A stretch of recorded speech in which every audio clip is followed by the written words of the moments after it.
Hello students and parents. आज मैं आपको एक ऐसी चीज बताने वाला हूं जिसको ना करके, जिसको अवॉइड करके आप बहुत अच्छा कर सकते हैं। आप एक डॉक्टर बन सकते हैं या फिर आप किसी बहुत अच्छे इंजीनियरिंग कॉलेज में एडमिशन ले सकते हैं। देखिए,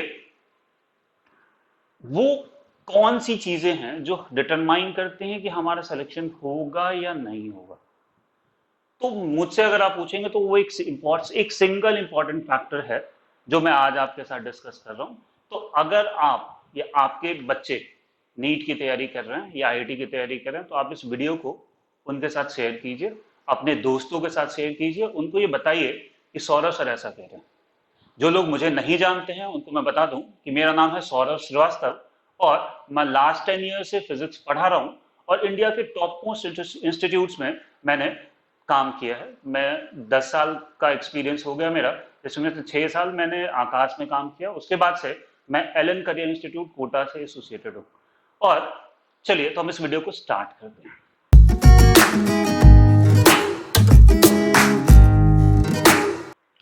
देखिए, जब कोई बच्चा क्लास 11th में आता है और उसको डॉक्टर बनना होता है या उसको आईआईटी क्वालिफाई करना होता है तो उसके ऊपर बहुत सारा प्रेशर होता है। वो बहुत सारे लोगों से टिप्स लेता है, वो उनसे बात करता है जिनका सिलेक्शन हो चुका है। उसके पेरेंट्स वैसे बच्चों से बात करते हैं, वैसे पेरेंट्स से बात करते हैं जिनका सिलेक्शन हो चुका है, या फिर जो कहीं बढ़िया जगह पढ़ रहे हैं जिनसे रिजल्ट एक्सपेक्टेड है, वो उनसे बहुत सारी बातें करते हैं। जब आप बहुत सारे लोगों से बहुत सारी बातें करेंगे तो आपको बहुत सारे एडवाइसेस मिलेंगे। उसमें से एक एडवाइस मिलती है आपको बुक्स के रिगार्डिंग। आपने किसी से बात की, आपका दोस्त है, भाई उसने आपको कोई बुक सजेस्ट की। मान लो आपका कोई दोस्त है जो डीसी पांडे सॉल्व कर रहा है, आपने उसकी बुक देखी, आपको ये डीसी पांडे बुक है ये आपको बहुत अच्छी लगी। आपने क्या किया, फटाक से ऑर्डर किया। ऑनलाइन आजकल ऑर्डर करते हैं बच्चे, ऑनलाइन ऑर्डर किया या फिर बुक स्टोर से खरीद लाए और आपने डीसी पांडे भी सॉल्व करना स्टार्ट कर दिया। फिर 4-6 दिन बाद पता चला टॉपर जो था उसका रिजल्ट आया। भाई टॉपर ने कह दिया कि भाई डीसी पांडे के जगह पे उसने अनुराग मिश्रा का नाम ले लिया। अब आप फंस गए दुविधा में, आपके पास डीसी पांडे थी, सर ने क्लास में अच्छे में बोल रखा था और टॉपर जो है उसने बोल दिया कि अनुराग मिश्रा सॉल्व करनी है। आपने उससे पूछा तो क्या करे, तो उसने ये बताया। या फिर आपने क्या किया कि ये आपका कोई दोस्त था वो जो किसी दूसरे इंस्टीट्यूट में पढ़ रहा था। नॉर्मली मैंने देखा है कि बच्चे जब एलएन में पढ़ते हैं तो वो आकाश का जो है डिस्टेंस लर्निंग का मॉड्यूल लेके रखते हैं, या फिर जब आकाश में होते हैं तो एलएन का मॉड्यूल लेके रखते हैं। सो एक बहुत सारा नॉइज आ जाता है, आप डिसाइड नहीं कर पाते हैं कि आपके लिए कौन सा पाथ अच्छा है।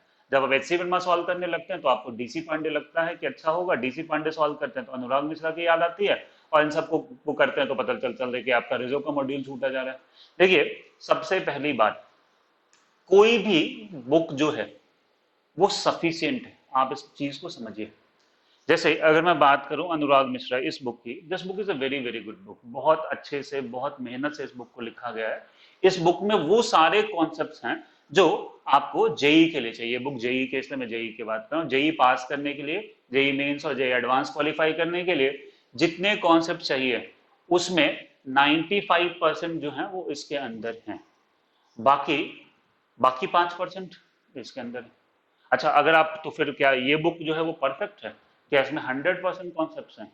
नहीं, इस बुक के अंदर हो सकता है कि 90% ही कॉन्सेप्ट हों। और फिर आपको लग सकता है कि इन दोनों को मिला लें, तो इन दोनों को मिला लेंगे तो आप 97% कॉन्सेप्ट कवर कर लेंगे। स्टिल बाकी 3% के लिए आप एचसी वर्मा करेंगे। तो क्या आप तीनों बुक सॉल्व करेंगे तो आप 100% तक पहुंच जाएंगे? हाँ, हो सकता है कि आप 100% के आसपास पहुंच जाए नॉलेज के फैक्टर में। बट एग्जाम के अंदर सिलेक्शन का जो क्राइटेरिया है वो सिर्फ नॉलेज नहीं है, वो एप्लीकेशन है। और 3 बुक लगाने का टाइम नहीं होता एक स्टूडेंट के पास। देखिए, आप मैं आपको एक एग्जांपल देता हूँ। एक स्टूडेंट था मेरा, बहुत पुरानी बात है, 2013 के आसपास एक स्टूडेंट था Akhil. He was a very good student, बहुत अच्छा स्टूडेंट था, उसका बहुत कैलिबर था, उसका दिमाग बहुत बढ़िया था। बट उसके साथ दिक्कत थी कि उसका एक कजन था, जो कजन आईआईटी में पढ़ता था, आईआईटी रुड़की में पढ़ता था। अब उसने उसको सजेस्ट कर दिया कि तुम ये क्या करो कि फिटजी का भी तुम डिस्टेंस प्रोग्राम ज्वाइन कर लो, फिटजी का भी क्रैश वो भी टेस्ट सीरीज ज्वाइन कर लो। अब उसने क्या किया, साथ में पैरेलली वो भी ज्वाइन कर लिया। अब क्या हुआ कि जब हमने लॉज ऑफ मोशन पढ़ाया, तो वो काइनेमैटिक्स पे था, बिकॉज काइनेमैटिक्स जब हमने डिस्कस किया था तो हमने तो अपने मॉड्यूल से डिस्कस किया था, उस समय उसका फिरजी वाला मॉड्यूल पेंडिंग था, और उसका एच सी वर्मा भी बचा हुआ था, उसका डीसी पांडे भी बचा हुआ था, उसका अनुराग मिश्रा भी बचा हुआ था, उसका बी एम शर्मा भी बचा हुआ था। ये 6 बुक लेके बैठा था वो। फिर जब वो लॉज ऑफ मोशन पे पहुंचा तब तक हम पहुंच चुके थे रोटेशन पे, और रोटेशन तक तो पहुंच ही नहीं पाया, बिकॉज जब तक वो वर्क एनर्जी पार्ट कंप्लीट करता तब तक फरवरी का महीना आ गया और पूरा सिलेबस खत्म हो गया। तो सिंगल जो मिस्टेक है जो पेरेंट जो बच्चे करते हैं वो है एक्स्ट्रा बुक। कोई भी बुक अपने आप में कंप्लीट नहीं है, बट आपको कंप्लीट होने की जरूरत भी नहीं है। आप जब आईआईटी की तैयारी कर रहे हो या नीट की तैयारी करो तो आपको 100% मार्क्स थोड़ी लाने हैं। आईआईटी में अगर आप 50% मार्क्स लेके आ जाते हैं तो आप जो है बढ़िया कॉलेज में 1000 रैंक के आसपास जो हो जाएगा वो आ जाएगा। सो आप एक बहुत अच्छी बुक सेलेक्ट कीजिए, या फिर अगर आपको लगता है एक सफिशिएंट नहीं तो आप दो बहुत अच्छी बुक सॉल्व कीजिए। दो बुक तब जब आप कोई मॉड्यूल वगैरह नहीं सॉल्व करें। मान लो अगर आपने कोचिंग ज्वाइन कर रखी है तो आप अपने कोचिंग के असाइनमेंट जो आपका मॉड्यूल है उसके अलावा सिर्फ एक बुक आप फॉलो कर सकते हैं, जो भी आपको अच्छी लगे जो बेस्ट लगे वो कीजिए। ज्यादा करने के चक्कर में सारी चीजें रह जाती हैं। देखिए याद कीजिए क्लास 10th का टाइम, 10th के टाइम तक आपको मैथ्स के अंदर बहुत कॉन्फिडेंस रहा होगा, क्योंकि आपने मैथ्स में सिर्फ 2 बुक सॉल्व की होंगी मुझे लगता है। एक तो आपने एनसीईआरटी सॉल्व की होगी, एक आर एस अग्रवाल या आर डी शर्मा सॉल्व की होगी, और इन्हीं के क्वेश्चंस को आपने कई बार सॉल्व किया होगा।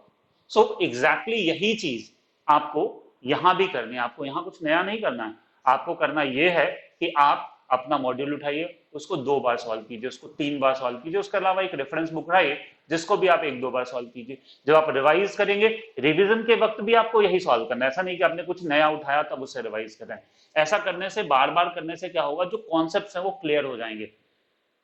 कॉन्सेप्ट क्लियर होंगे तो आपके मार्क्स इंप्रूव करेंगे, आपके सिलेक्शन के चांसेस बढ़ेंगे। सो जो सिंगल कॉमन मिस्टेक जिसकी मैं बात कर रहा हूं वो है अबंडेंस ऑफ बुक। आप 15 किताबें खरीद लीजिए और हर बुक से एक एक चैप्टर सॉल्व करिए तो कुछ नहीं होगा। आप एक बुक खरीदिए, उस एक बुक के साथ स्टिक कीजिए, तभी आपका सिलेक्शन होगा। अर्जुन के गुरु सिर्फ एक थे। ऐसा नहीं था कि अर्जुन पार्ट टाइम में सुबह द्रोणाचार्य से पढ़ता था और शाम को कहीं और जाके पढ़ता था। तो आपको फोकस्ड होना होगा। सो आप पहले बुक के सिलेक्शन में फोकस होइए कि आपको कौन सी बुक सॉल्व करनी है। बहुत ज्यादा फर्क नहीं पड़ता कि आप अनुराग मिश्रा सॉल्व करेंगे या डीसी पांडे सॉल्व करेंगे या बी एम शर्मा सॉल्व करेंगे। इस बात से बहुत ज्यादा फर्क पड़ता है कि आप इनको पूरा सॉल्व करेंगे या नहीं सॉल्व करेंगे। आप अनुराग मिश्रा उठाइए, उसका हर क्वेश्चन कीजिए, उसका एग्जाम्पल कीजिए, उसके इलस्ट्रेशन के क्वेश्चन कीजिए, जितने भी सेक्शन है सारे सॉल्व कीजिए। आपका मेजोरिटी ऑफ कॉन्सेप्ट क्लियर हो जाएगा। उसको आप दोबारा कीजिए, वो ब्रश अप हो जाएगा और आप जेई में बहुत अच्छा स्कोर कर पाएंगे। आप कोई भी मॉड्यूल उठा लीजिए, अगर आप नीट की तैयारी कर रहे हैं तो आप क्या कीजिए, एलएन का मॉड्यूल उठा लीजिए। एलएन के मॉड्यूल को ए टू जेड एक्सरसाइज 1 2 3 जितने रेसेस हैं, जो कुछ भी है उनका सबको आप 2-3 बार सॉल्व कीजिए, कई बार सॉल्व कीजिए। आपके कॉन्सेप्ट्स खुल जाएंगे, आपका दिमाग चलने लगेगा और आपका सिलेक्शन कोई नहीं रोक सकता।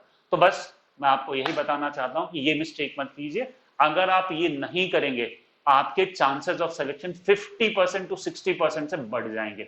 चलिए, तो इसी उम्मीद के साथ कि आपको मेरी बात समझ आई होगी, आपको मेरी बात अच्छी लगी होगी।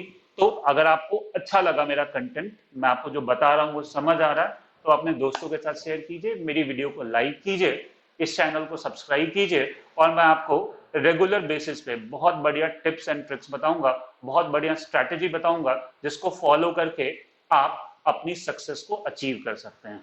तो इस वीडियो को देखने के लिए बहुत बहुत धन्यवाद।